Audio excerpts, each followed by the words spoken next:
जोहार सानाम जिले को इन देवदास सोरेन और द हुल न्यूज पे जेल द हुल न्यूज रे सानाम को सागुन दाराम शिड्यूल ट्राइब वेलफेयर एसोसिएशन होते पश्चिम बांगला रेना 21 टी यूनिवर्सिटी रे मी संगे ते मास डेपुटेशन हुईना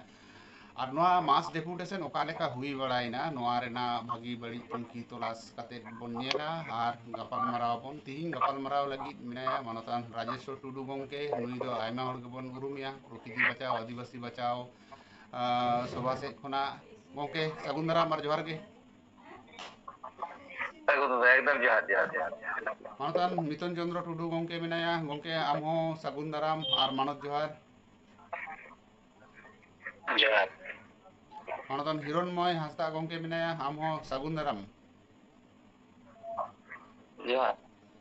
पहले रे मितन चंद्र टुडू गंके लई ताबन में ओका लेका हुईना नोआ तिना गान सक्सेसफुल हुईन ताबना ठीक ओएते आबो बन लाहाक काना से बाबन लाहाक काना नय जे आडी मारांग मिटन ऐतिहासिक से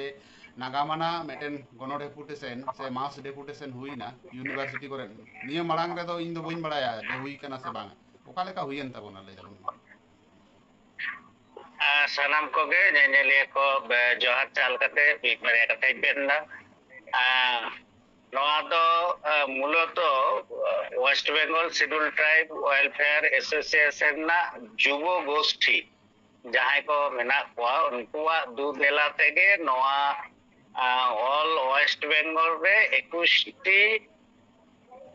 यूनिवर्सिटी रे नोआ दो डेपुटेशन एम होइना तो इन्यान दिस हुदिस ते दो बेस भागी गे साड़ा जाम काना कारण उत्तर बंग खय दक्षिण बंगे যত জায়গা রেগে 21 টি ইউনিভার্সিটি রে গবন এম দাঁড়ায়ও কাদা এবং ভালি সাড়া হন জাম কানা একমাত্র বিশ্ব ভারতী ইউনিভার্সিটি রে বাং এম হই কানা অনান্না কারণ দ হই কানা অনেক খয় কো লই কাদা যে এনলোকে উনকো আদা মিটাং जहां वाइस चैंसलर उनी रिटायरमेंट हुई कान ताया ओना हतेते ओना दो बांग हुई काना किंतु अन्यान्य जायगा रे जेभाबे साड़ा नाम काना सानाम गोष्ठी रेन ओ जहां को तहे काना विशेष करे युफा হয় সমর্থন কাদায় এবং প্রত্যেকটি সংগঠন রে নোয়ার সাথে জপড়াও কো তহে কানা আর বিশেষ করে জুয়ান को নোয়ার को জপড়াও তহে কানা ओनाते जा नेल होई कना अडी नपाय होई कना अडी मौज होई कना हिरणमय बाबू आम लई ताबन में आपेया से आमा हो मिटन अडी मरांग भूमिका तहे कना नोआ सिन निदे मित कते आपे पे सही जुही ले ताबना ओका लेका हुईना ओका लेका रेस्पॉन्स पे नाम किया ओका लेका गड़ो गपड़ो पे नाम किया सानाम को गे आरमिदा जोहार नोआ जे परिकल्पना नोआ दो अडी दिन दिन परिकल्पना तहे कना तो परिकल्पना बास्तवायनते नोआ जहां प्लानिंग ले सपड़ावे तहेना उन दिन खन ताते अनेक छात्र युवक को हिजुक कान थेना समय समय कॉलेज यूनिवर्सिटी ले गलमारा ले दोहे थेना এবং দিনের শেষে 30 তারিখ ले जहां ले नेलयाम किदा ओना तो জায়গা জায়গায় মানে স্থান বিশেষ মেটে সফলতারে নাম কিদা এবং বিশেষ করে এই কারণতেই মেনা যাহা রেগে ডেপুটেশন হয়ে কানা ওঁডে তো মিটে টার্গেট থাকে কানা যে যত সংগঠন সে যাহাই को हिजुक কিন্তু ছাত্র যুবক সংখ্যা তুলনামূলক উनको খতে বেশি তাহেন মানে ছাত্র যুবক যেন তাহেন নোয়া উদ্দেশ্য সে টার্গেট তাহে কানা তো জায়গা জায়গায় এখন খবর হাতাও হয়ে কানা এবং ভাগি রিপ্লাই নাম কানা যে বাং যাহাই বাং को हे सुरबड़ा कान थाना उनको কিন্তু নোয়া যুবক को কামিদা মেনতে को हे সেটেরক কানা तो नोआ मिटन भागी दिक एवं होय जे शुरू काना जुबक को मते कमी रेना मिटन आरो भागी प्रवणता नोआ गे सफल को लगे नो कर्मसूची सफल को लगे इनहो व्यक्तिगत बेन मने एका एका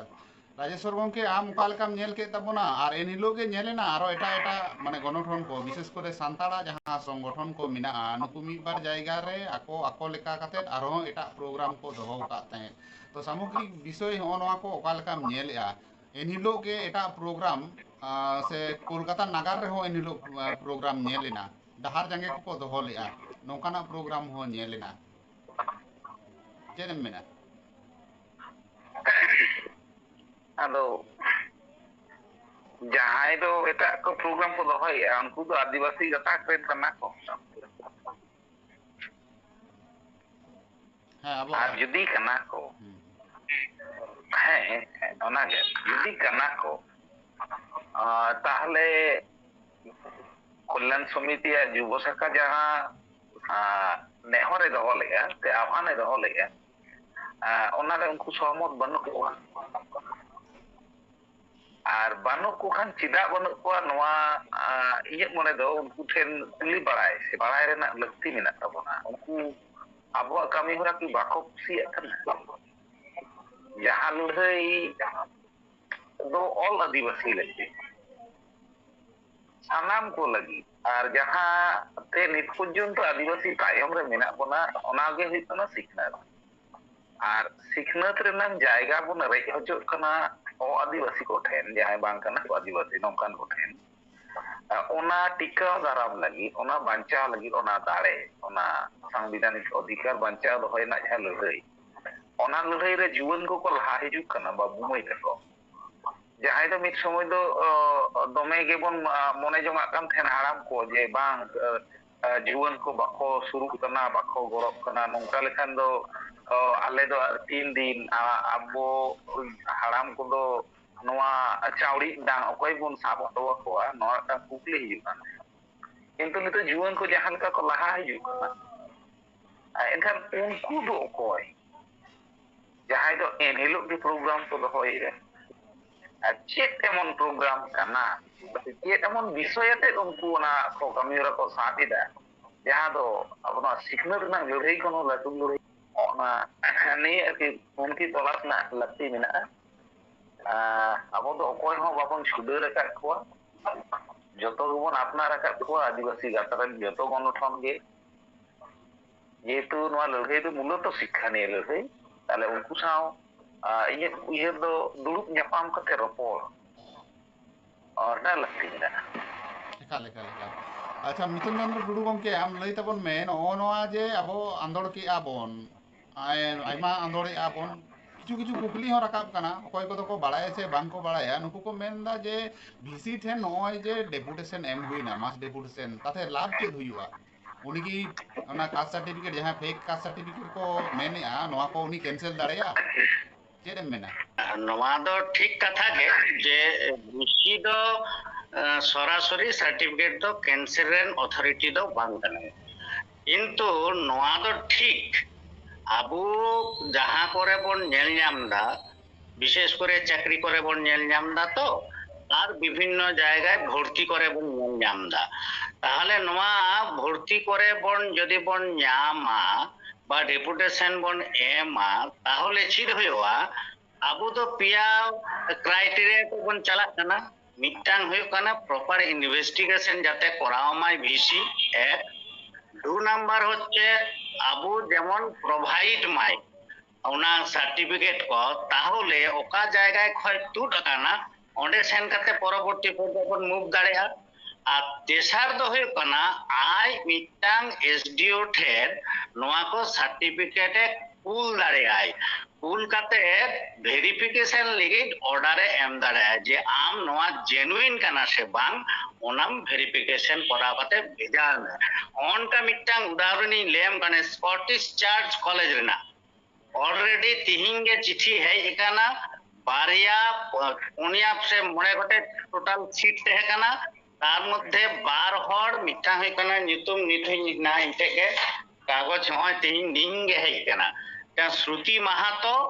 আর মিটা হই কানা ইয়া প্রসাদ সাও নুকিন 12 হড়া ছাওয়া তো ক্যান্সেল কানা ইনভেস্টিগেশন কাতে ñel কানা আর মি হড়া তো উনি তো ভর্তি গে বাই ভর্তি কানা বতরতে ওই যে মিটাং ধাক্কা এম ইউনিভার্সিটি রে তাহলে ইউনিভার্সিটি হয়তো সরাসরি বাই বাতিল দাঁড়িয়া রেহ কিছু প্রসেস মিনা ওনা কতে তে উনকু ফেক সার্টিফিকেট ধারে দো জারপা গানোয়া ওনা হতে থেকে নোয়া দো হাতাও হই কানা ᱮᱠᱟᱞ ᱮᱠᱟᱞ ᱮᱠᱟᱞ হিরণময় বাবু যদিও নয়া কুকলি পয়লো রে কুকলি রেনা তাহে কানা কুলি রেনা নিতিং কুলি লেমগে ᱱᱚᱜᱼᱚ ᱱᱚᱣᱟ ᱡᱮ ᱢᱟᱥ ᱰᱮᱯᱩᱴᱮᱥᱚᱱ ᱦᱩᱭᱱᱟ ᱱᱚᱣᱟ ᱨᱮ ᱟᱯᱮᱭᱟᱜ ᱪᱮᱫ ᱮᱠᱥᱯᱤᱨᱤᱭᱮন্ᱥ ᱪᱮᱫ ᱦᱩᱭᱮᱱᱟ ᱪᱮᱫ ᱯᱮ ᱵᱩᱡᱷᱟᱹᱣ ᱧᱟ ᱛᱤᱭᱳᱜ ᱠᱮᱫᱟ ᱡᱮ ᱱᱚᱜᱼᱚ ᱱᱚᱝᱠᱟ ᱰᱮᱯᱩᱴᱮᱥᱚᱱ ᱠᱟᱛᱮ ᱪᱮᱫ ᱠᱚᱵᱚᱱ ᱦᱟᱥᱤᱞ ᱫᱟᱲᱮᱭᱟᱜᱼᱟ एक्सपीरियंस तो अड़ी भागी ही होइना एक्सपीरियंस तो प्रथमे जहां चिका कते को कमिया ᱡᱮᱞᱟ ᱨᱮᱱ ᱪᱷᱟᱛᱨᱚ ᱪᱷᱟᱛᱨᱤ ᱪᱮᱠᱟᱛᱮ ᱠᱚ ᱤউনাইᱴᱮᱰ ᱫᱟᱲᱮᱭᱟᱜᱼᱟ ᱚᱱᱟ ᱨᱚᱲ ᱠᱚ ᱜᱟᱞᱢᱟᱨᱟᱣ ᱠᱚ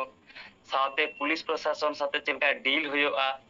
ᱥᱮ ᱪᱮᱠᱟ ᱠᱟᱛᱮ ᱢᱤᱫᱴᱮᱱ ᱢᱤছিল ᱯᱚরিচালনা ᱦᱩᱭᱩᱜᱼᱟ ᱱᱚᱣᱟ ᱠᱚᱫᱚ ᱯᱨᱟᱛᱷᱚᱢᱤক ᱯᱨᱚᱛᱷᱚᱢ ᱨᱮᱱᱟᱜ ᱠᱟᱱᱟ ᱟᱨ ᱡᱟᱦᱟᱸ ᱰᱮᱯᱩᱴᱮᱥᱚᱱ ᱨᱮᱱᱟᱜ ᱡᱟᱦᱟᱸ ᱵᱷᱤᱛᱨᱤ ᱨᱮᱱᱟᱜ ᱜᱟᱞᱢᱟᱨᱟᱣ ᱠᱚ ᱪᱮᱫ ᱞᱮᱠᱟ ᱠᱟᱛᱮ ᱢᱤᱫᱴᱮᱱ ᱮᱰᱢᱤᱱᱤᱥᱴᱨᱮᱥᱚᱱ ᱥᱟᱛᱮ ᱠᱚ ᱨᱚᱯᱚᱲ ᱦᱩᱭᱩᱜᱼᱟ ᱪᱮᱫ ᱠᱚ মানে লজিক্যাল কথা রড় হইয়া ওনা কোগে মিটেন সেরা রনা সে বুঝ না বাড়ায় না মেনা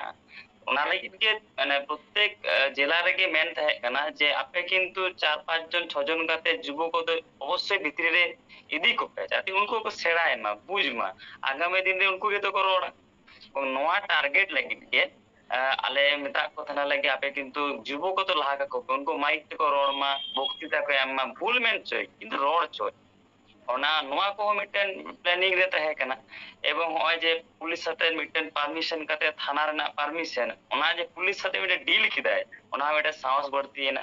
নোয়া কো সামগ্রিক মিটে চিন্তা ভাবনা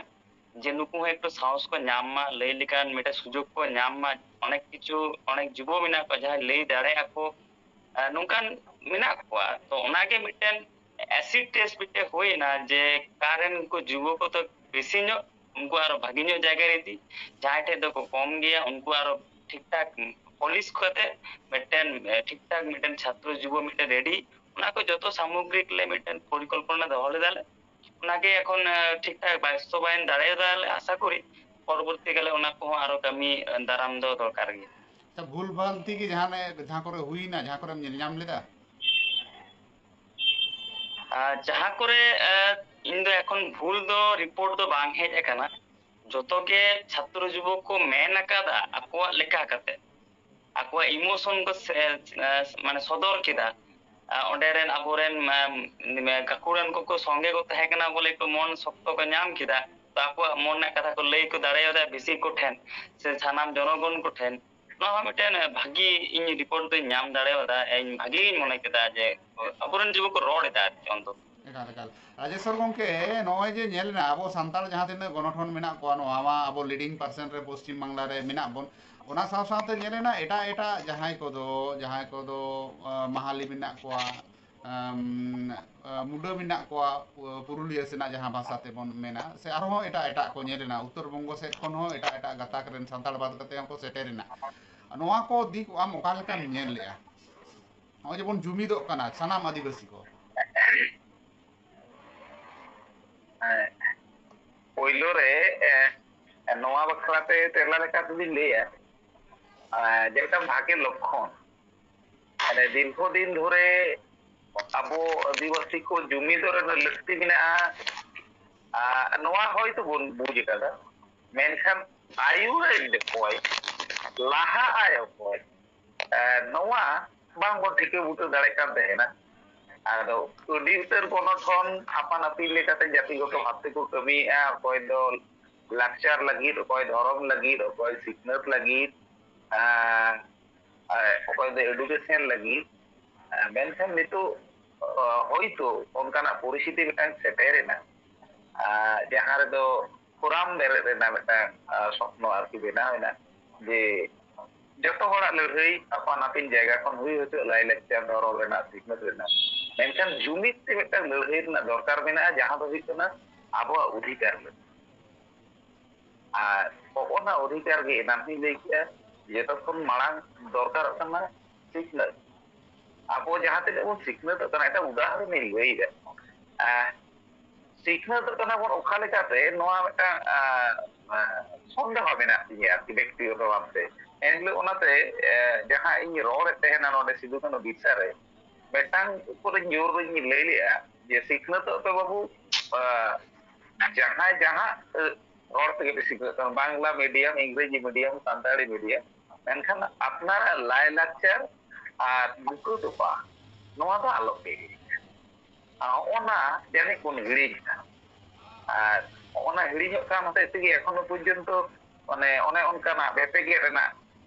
চিন্তা ভাবনা আর কি হুᱭᱩᱜ ᱠᱟᱱᱟ লড়াই ᱫᱚ ᱟᱯᱟᱱ ᱟᱹᱯᱤᱱ ᱦᱩᱭ ᱪᱚ ᱢᱮᱱᱠᱷᱟᱱ এডুকেশন ᱦᱚᱛᱮᱡ ᱫᱚ ᱦᱩᱭ ᱪᱚ ᱱᱤᱪᱷᱮ আর ওনা নিয়ে ᱫᱚ অনেকটাই ᱢᱤᱫᱴᱟᱝ জায়গা ᱦᱮᱡ ᱟᱠᱟᱱᱟ এবং নোয়া চিকিতে আরো সেটাই জ্ঞান নওয়া জুমি সে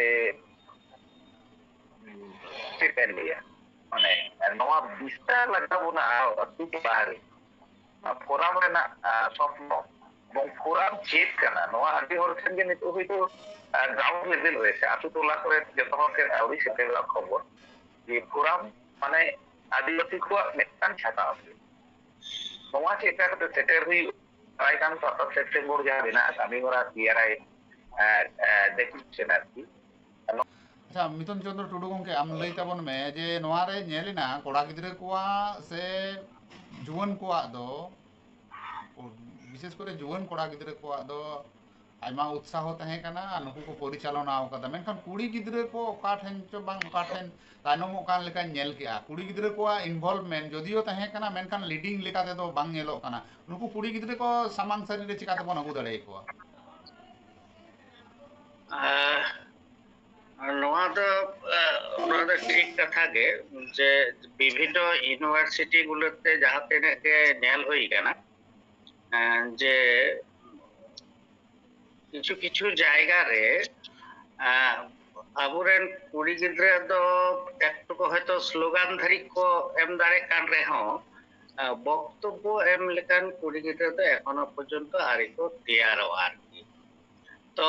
নোডে হᱚᱸ জুয়ান ᱠᱚ ᱡᱮ ᱮᱠᱟᱨᱮ ᱥᱟᱱᱟᱢ ᱡᱩᱣᱟᱹᱱ ᱠᱚᱠᱚ ᱧᱤᱨ ᱦᱮᱡ ᱠᱟᱱᱟ ᱵᱟ ᱥᱟᱱᱟᱢ ᱥᱴᱩᱰᱮন্ট ᱠᱚ ᱧᱤᱨ ᱦᱮᱡ ᱠᱟᱱᱟ ᱚᱱᱠᱟᱱ ᱠᱟᱛᱷᱟ ᱫᱚ ᱵᱟᱝ কিছু কিছু এখনো স্টুডেন্ট কোয়াᱜ মোটিভ বা আকুয়াᱜ চিন্তা ভাবনা আকুয়াᱜ হয়তো ক্লিয়ার বানুয়া আরকি আবু চেদ ᱞᱟᱹᱜᱤᱫ ᱵᱚᱱ ᱞᱟᱹᱲᱦᱟᱹᱭᱫᱟ ᱟᱨ ᱚᱠᱟ ᱞᱟᱹᱜᱤᱫ ᱵᱚᱱ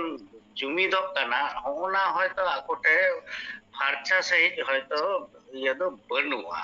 ᱚᱱᱟ ᱦᱚᱛᱮᱛᱮ ᱦᱚᱭᱛᱳ ᱟᱡ ᱫᱚ ᱮᱱᱮᱡ ᱥᱮᱨᱮᱧ ᱴᱷᱮᱡ ᱧᱤᱨ ᱦᱮᱞᱟᱜ ᱠᱟᱱᱟᱭ ᱠᱤᱱᱛᱩ ᱱᱚᱰᱮ ᱫᱚ ᱵᱟᱭ ᱧᱤᱨ ᱦᱤᱡᱩᱜ ᱠᱟᱱᱟ ᱚᱱᱠᱟ ᱦᱚᱸ ᱠᱤᱪᱷᱩ ᱠᱤᱪᱷᱩ ᱧᱮᱞ ᱫᱚ ᱧᱮᱞ ᱦᱩᱭ ᱠᱟᱱᱟ তবে নোয়া দো ঠিক যত জায়গা রেগে কুড়ি হপন দো বা আবুরেন জাহাই ছাত্রী কো মেনাক কোয়া বলো দকো বলো কানা ভিতরে কো বলো দকো বলো না মেন হকো মেন দা কিছু কিছু জায়গা রে তবে মিদ দিন তে তো নোয়া দো বাং হুয়া আস্তে আস্তে উনকু ঠায় আমাকো হুয়া উনকু বাকো মেন দাড়ি রেহো মাইক রে সুযোগ আমাকো হুয়া যাহাতে হয়তো ভিতরে প্রিন্সিপাল সাথে বা ভাইস চ্যান্সেলর সাথে বাকো রড দাড়ি রেহো রড চকো হুয়া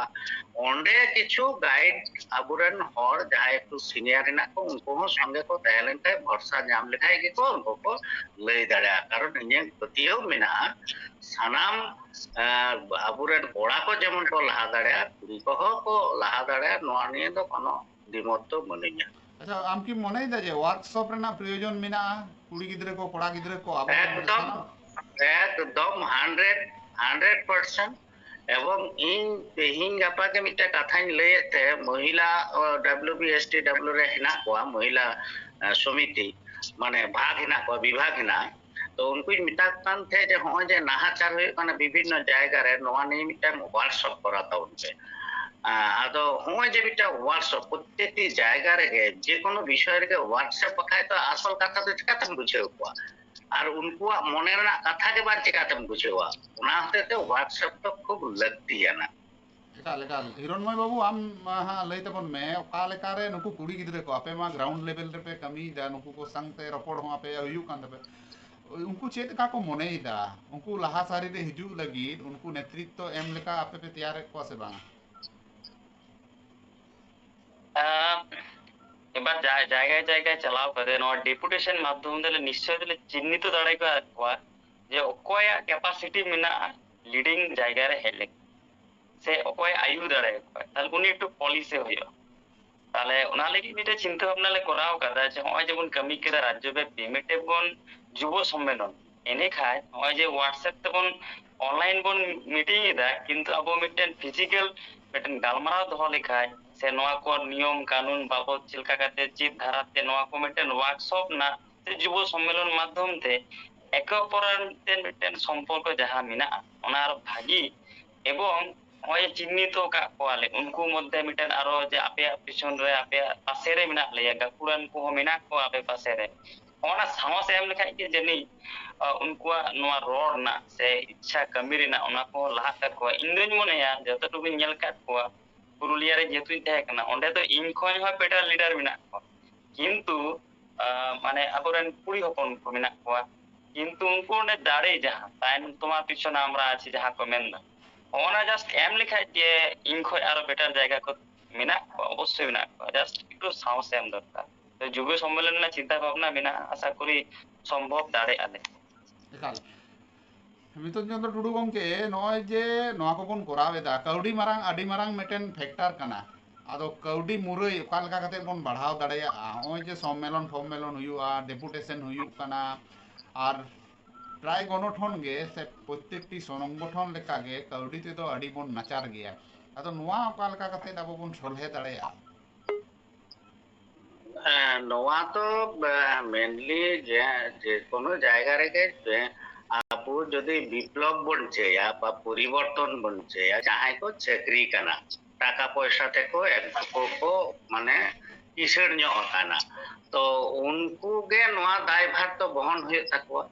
এখন WBSTW তো একটু আলাদা পন্থা মেনাহা কারণ ওনা তো মেম্বারশিপ টাইপ ইয়ে হেনা আর কি রেজিস্ট্রেশন বা মেম্বারশিপ কাতে উनको দো সদস্য কো হাতাওয়া আদো ওঁডে খয় হো টাকা দো হিজুয়া আদো ওনা না সিস্টেম দো যত জায়গা রে বনা যত সংগঠন দো বনুয়া আদো এনতে রহ আবুরেন যাহাই বুদ্ধিজীবী ডাক্তার কো মেনা কোয়া আবুরেন যাহাই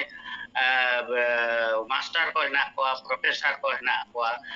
nuku jodi akua jaha contribution akua সংসার বাগিওতে মানে সংসার নেল কাতে হ যদি বাড়তি কিছু 5 টাকা 10 টাকা কাতে কো যদি কো জাওরা দাঁড়েয়া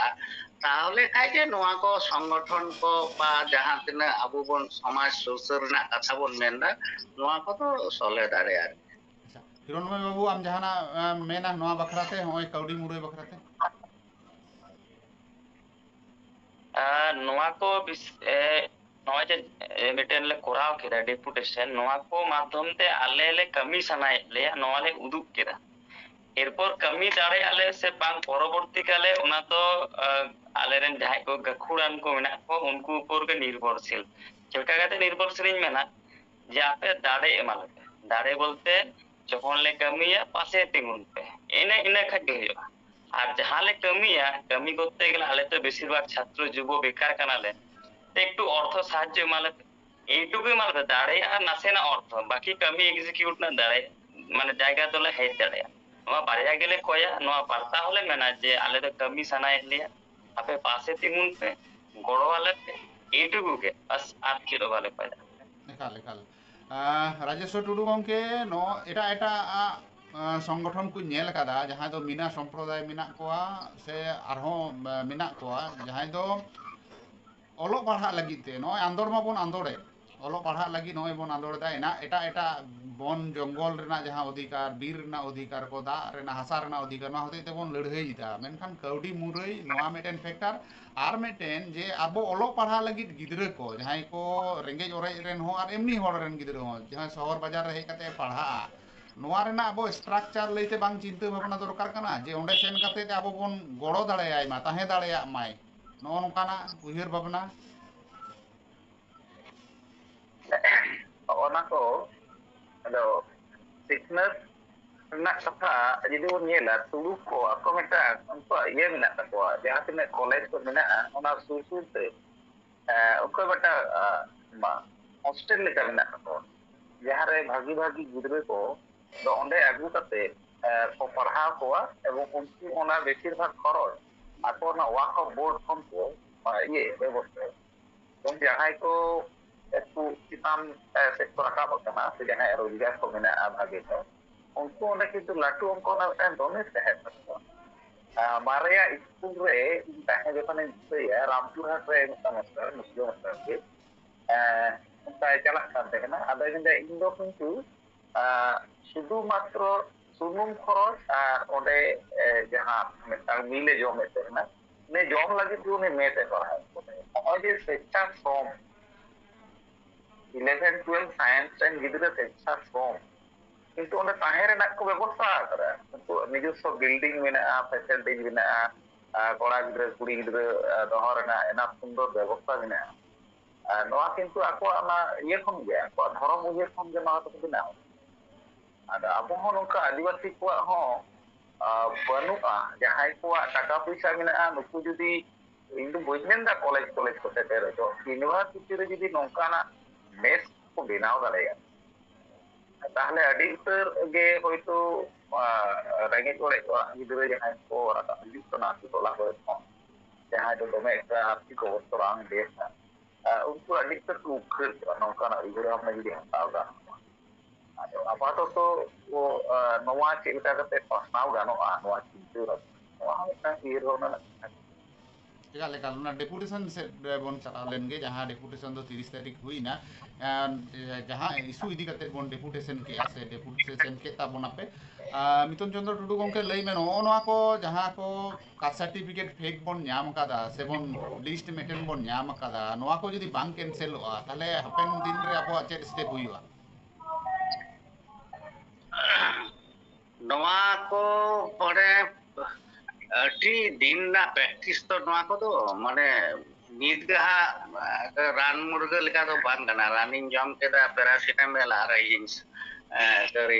ᱢᱟᱱᱮ ᱨᱩᱣᱟᱹ ᱠᱚᱢᱮᱱ ᱛᱤᱧᱟᱹ, ᱚᱱᱠᱟ ᱵᱮᱯᱟর ᱫᱚ ᱵᱟᱝ ᱠᱟᱱᱟ। ᱫᱤᱨᱜᱷᱚ ᱫᱤᱱ ᱨᱮᱱᱟᱜ ᱯᱨᱮᱠᱴᱤᱥ ᱠᱟᱱᱟ ᱱᱚᱣᱟ ᱠᱚᱫᱚ, ᱟᱹᱰᱤ ᱫᱤᱱ ᱠᱷᱚᱡ ᱜᱮ ᱱᱚᱣᱟ ᱠᱚᱫᱚ ᱯᱷᱮᱠ ᱥᱟᱨᱴᱤᱯᱷᱤᱠᱮᱴ ᱦᱮᱱᱟᱜᱼᱟ। হয়তো ᱱᱚᱣᱟ নিয়ে অনকা কয় বাকো আন্দোলন আকাতে হয়তো উন্নত দো বাকো নেল নাম আকাদা, কিন্তু নোয়া পার্টিকুলার ইস্যুতে যেহেতু আন্দোলনক কানা ওনা হাতে হয়তো বেশি বন নেল নাম দা। তবে দুয়ারে সরকার না প্রকল্পতে তো বাড়তি গে হয়ুক কানা, নোয়া নিয়ে তো কোনো দ্বিমত মানে দ্বিধাদ্বন্দ্ব বনুয়া, নোয়া তো হয়ুক কানা। তবে নোয়া কো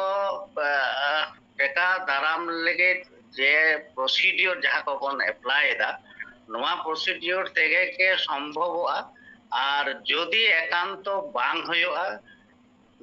তাহলে একটু বৃহত্তর আন্দোলনকে করাও লাগতি কান তাবনা। এবারে ডুয়ার ডাই আর কি অনকা আন্দোলন বন করাওয়া যেমন সরকার বাধ্য আয় যে নোয়া লইতে আলাদা ভাবে চিন্তা ভাবনা, তাহলে খাইকে সম্ভব। নিতন কথারে যে নোয়া তো দীর্ঘদিন না ছুড়িয়েও বিষ কানা আর কি। ই 96 রে রগড়া রামকৃষ্ণ মিশন রে বেসিক রে ইন্টারভিউ এমন চালাও কাতে প্রথম ফেক এসটি ক্যান্ডিডেট সামনেপা আদো উন দো ফেক চেক কানা নোয়া কদো বাড়াই কা বনুয়া নিটা তো বাং আদি হুডিং বেড়া 96 না গল্প আর কি। পাঁচজন কাতে ইন্টারভিউ কো খেড়ে লিয়া মেটাং মেনায়া বিশ্বনাথ কর্মকার, আদো সম্ভবত এআই তাহে কানা ওদের ইন্টারভিউ টেবিল আচ্ছা কে মিটাই কানা যে আপনি কি বাংলাদেশ থেকে এসেছেন? ইন্টারভিউ না টেবিল রে এড়ে কথা লই দে উনি তো বাং সহজা, উনি স্বীকার কিলা যে হ্যাঁ এই বাংলাদেশ থেকে। বেটা 2018 রে ওনারা ওরা রামকৃষ্ণ মিশন রে বাবু 5 রে এডমিশন লাগি পরীক্ষা মনি দিবে দে পারিয়া সরি মেটাং সিট যাহাই এ মেটাং সিট দখল করতে বলয়না নেত্রী মাধ্যমিক পাশাতে উডুক কানা হয়তো রামকৃষ্ণ মিশন না সায়েন্স কলেজ রে মেনায়া আশা করি প্রিয়রঞ্জন রায়। উন যখন ইন অনেক অনেক রেজাল্ট আজ মেল পরে সঙ্গে সঙ্গে ইন জেলা পারগানায় মেটাতে যে নৌকানা বেঠা অবস্থা হুইক কানা যে নৌকানা যেটা গিদ্রে ভর্তি না নয়া চিকে গানোয়া। 2018 রেনা জানুয়ারি সেনা যখন এডমিশন হুইক 5 রে আদো উন যখন বেটা মেটা কুকলি হে যাদি যে বেটো নুকু 5-6 খন যে হয় সে এডুকেশন সেক্টর রে নুকু কো ᱧᱟᱢᱚᱜ কানা এটা গাথা কেন কো আদিবাসী কানা নিতো তুমি যে 5 রে বাই বুঝ লিদা ইংরেজি চিতা চাপ কইনা এ বাবু বাম পাস করা লই হুই না বাম পাস করা আমি বুঝলে বই পাস করা এটা বেটা প্রিয়রঞ্জন রায় ভর্তি নাই ইয়ে জায়গা প্রিয়রঞ্জন রায় দো চিলি কানা উনি এসটি কানাই সে বাং উনি তো বাই বাই মেনখান যাহাই বন বুঝি আ নুকু তো খুব ফেক কানা নিতো যদি বাবন রড় দাঁড়াবা পরবর্তীকাল রে নিতো যাহা জব ক্ষেত্র রে নেলক কানা শুধু আসল আদিবাসী দো বনুয়া এখান গে আদিবাসী উনাই ও আদিবাসী রেনা উনা সার্টিফিকেট দাঁড়াইছে চেন ওয়াই তারে পরে আদি সার্টিফিকেট বেনাক কানা। উদাহরণ দো মেদিনীপুর রে নুনি হেডমাস্টার গল্প এটা তো এসসি সার্টিফিকেট তারপরে এসটি সার্টিফিকেট আমার একার না এরকম 108 জনের আছে চেন ওয়াই উনি এক হাতম রে আগে মামা রে যত হড়া উনিয়া সার্টিফিকেট ঢাল কাতে গিয়ে ᱢᱟᱨᱟᱝ ᱩᱛᱟᱹᱨ ᱯᱤᱨᱟᱢᱤᱰ ᱞᱮᱠᱟ ᱵᱮᱱᱟᱣ ᱪᱟᱞᱟᱜ ᱠᱟᱱᱟ ᱟᱡ ᱫᱚ ᱢᱤᱫᱴᱟᱝ ᱵᱮᱱᱟᱣ ᱠᱟᱫᱟ ᱠᱤᱱᱛᱩ ᱞᱟᱛᱟᱨ ᱛᱮ ᱡᱩᱫᱤ ᱧᱮᱞ ᱧᱟᱢᱚᱜᱼᱟ ᱚᱱᱟ ᱦᱤᱢ ᱥᱳᱭᱞᱚ ᱞᱮᱠᱟ ᱟᱹᱰᱤ ᱩᱛᱟᱹᱨᱟ ᱢᱤᱫᱴᱟᱝ ᱥᱟর্টিফিকেট বেস থেকে হয়তো 100টি সার্টিফিকেট বেনাᱜᱼᱟ ᱛᱚ ᱦᱚᱸᱜᱼᱚᱱᱟ ᱪᱮᱱ ᱨᱟᱹᱯᱩᱫ ᱠᱚᱨতে গেলে আর নিতোᱜ রাজআᱹᱨᱤ ᱨᱮᱱᱟᱜ ᱪᱮᱫ ᱤᱧ ᱢᱮᱱᱟ ᱥᱩᱵᱤᱫᱷᱟ ᱦᱟᱛᱟᱣ ᱠᱟᱛᱮ ᱱᱚᱜᱼᱚᱭ ᱢᱤᱫᱴᱟᱝ ᱵᱷᱟতা ᱨᱮᱱᱟᱜ ᱦᱚᱸᱜᱼᱚ ᱢᱤᱫᱴᱟᱝ ᱞᱳᱵ আর ভোট ব্যাংক ᱨᱮᱱᱟᱜ ᱢᱤᱫᱴᱟᱝ মানে কবজা ᱨᱮᱱᱟᱜ ᱢᱤᱫᱴᱟᱝ ᱯᱚᱫᱽᱫᱷᱚᱛᱤ ᱛᱮ ᱚᱱᱟ ᱫᱩᱣᱟᱨᱮ ᱥᱚᱨᱠᱟᱨᱮ ᱱᱚᱣᱟ সার্টিফিকেট ᱫᱚ ᱥᱟᱹᱨᱤᱜᱮ ᱮᱦᱚᱵ ᱟᱠᱟᱱᱟ ᱦᱟᱱᱮ ᱮᱠᱫᱚম ᱵᱟᱢ ᱟᱢᱚᱞ ᱨᱮᱜᱮ ᱚᱥᱩᱵᱤᱫᱷᱟ ᱠᱟᱛᱮ ᱵᱟᱹᱱᱩᱜᱼᱟ ᱪᱮᱫᱟᱜ ᱥᱮ 96 ᱨᱤᱧ ᱧᱟᱢ ᱟᱠᱟᱫᱮᱭᱟ ᱯᱨᱚᱛᱷᱚᱢ আর নিতোᱜ ᱢᱟ মহি রোহরা ᱛᱤᱸᱜᱩ ᱠᱟᱱᱟ ᱩᱱᱤ ᱠᱚ ᱨᱚᱦᱚᱭ ᱦᱚᱴᱚ ᱠᱟᱫᱟ ᱫᱟᱨᱮ ᱛᱮ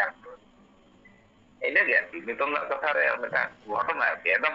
প্রত্যক্ষদর্শী নিজে বানার ঘটনা আবার বানার ঘটনার গে কাকতলি হতে রহড়া রামকৃষ্ণ মিশন ᱮᱠᱟᱞ ᱮᱠᱟᱞ ᱮᱠᱟᱞ হিরণময় বাবু আদো নেক্সট ᱪᱮᱫ ᱯᱮ ᱩᱭᱦᱟᱹᱨ ᱵᱷᱟᱵᱽᱱᱟᱭᱮᱫ ᱛᱟᱵᱚᱱᱟ নেক্সট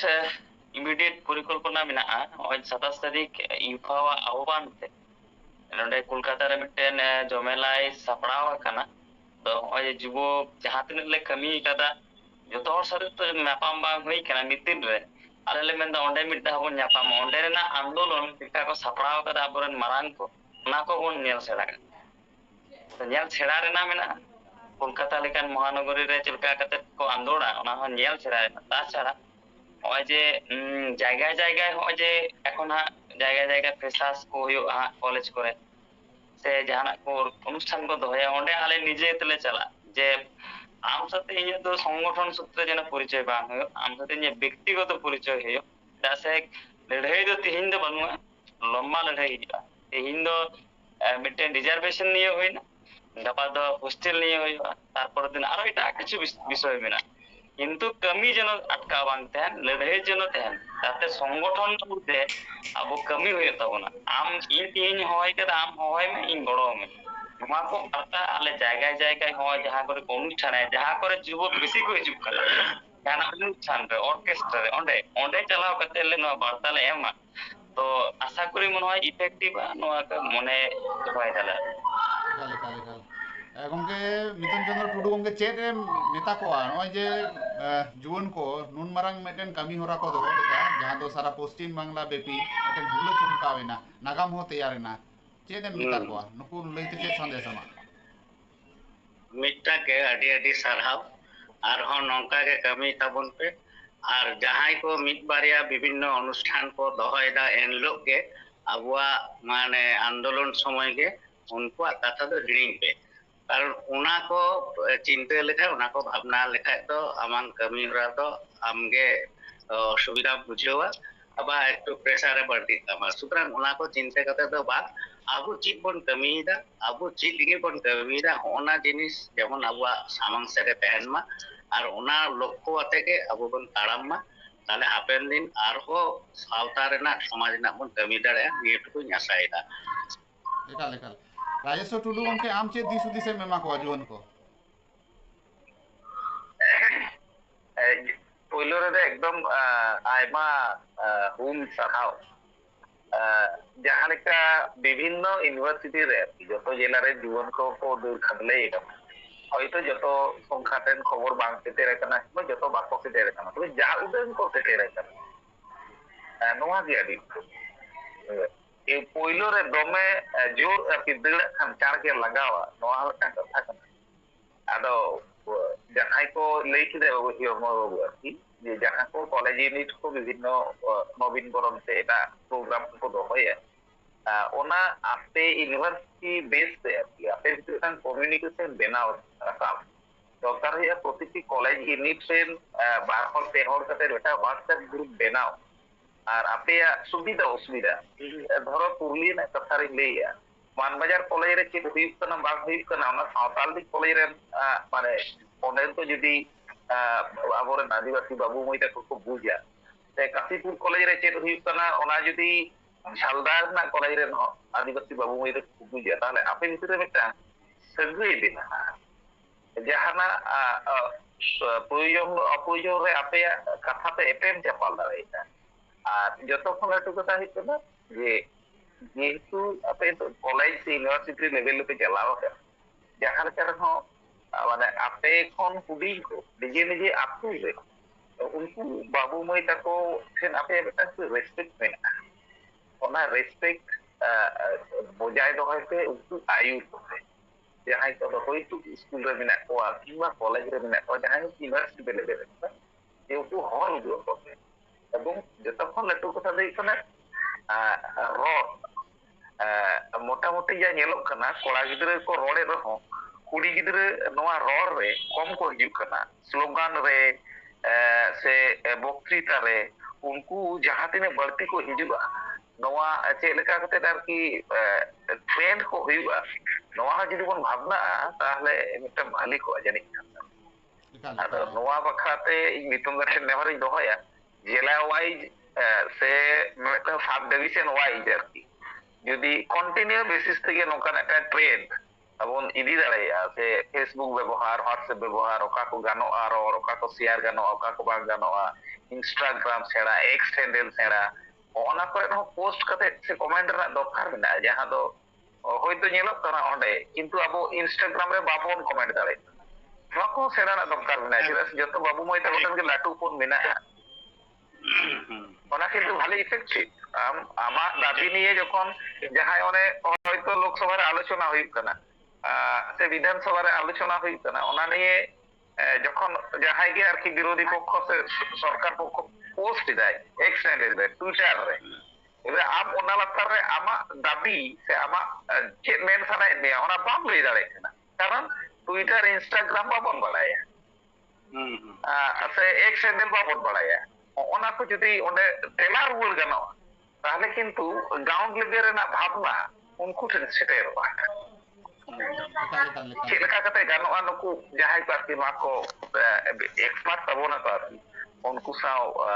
दुलुक नेपाम कते से उनको पद्धति को सेना को खान तो मने होय भाली गया तबे आइमा सारहाव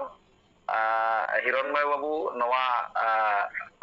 जहां दहार आरकी आपेगे तायनम दाराम रे लावड़िया आदो जहां तिने आपे जोश उदुगा आले मेना लिया सब ओना निये जहां तीर गे सी निंदे जहां लकान गड़ो रे दरकार हुआ एकदम आले मेना लिया एकाल अड़ी अड़ी दामान कथा अड़ी दिस उदिस रेना कथा कर केदा और आदो इना के बन गपाल मरावा अड़ी अड़ी सरहाव और मानव जोहार इन बड़ा से पे सनम होड़गे दा हुल न्यूज रे उन घड़ी ऑक्टो एम खातिर ते आ जहां को नवा वीडियो पे नेले ताबोन नुकु कोठे नेहर तहन काना नवा को शेयर ताबोन पे कमेंट ताबोन पे और नवा को वीडियो जहां को इंटरव्यू हुयु काना नवा को ठीक ठाक हुयु काना से बांग नवा को बड़ा हचुइन ताबोन पे मा एनखान सनम को और एकदम हुल जोहार